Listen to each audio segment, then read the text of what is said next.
আরে কে কোথায় আছো দেখে যাও, মালিক আমাকে চুরি করে নিয়ে গেল, আমাকে তাড়াতাড়ি বাঁচাও। আরে মালিক তুমি কোথায় গেলে? আমাকে দেখে এই দুষ্টা চোরটা চুরি করে নিয়ে এসে আমার কল্লাটা কেটে দিল। আরে আমাকে ছেড়ে দাও মালিক, আমাকে ছেড়ে দাও, আমি এখনো পাকিনি, আমাকে পাকার সুযোগ দাও মালিক, আমাকে ছেড়ে দাও। তোমরা দেখো দেখো আমার এত সুন্দর দেহটাকে কেটে ক্ষত বিক্ষত করে দিল মালিক। আরে মালিক তুমি এখন আমার কাটা গায়ে লবণ ছিটা দিচ্ছ তাই না?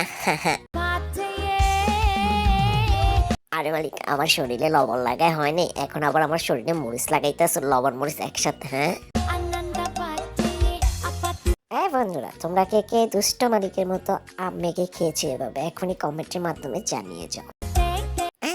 বেশি তাকাস না, বিয়ে দিয়ে দিব, কেন্দে মরে যাবি না। তাকে লাইক কমেন্ট শেয়ার, আমার চ্যানেলটি সাবস্ক্রাইব করে আসো বন্ধুরা নেক্সট ভিডিও দেখার জন্য।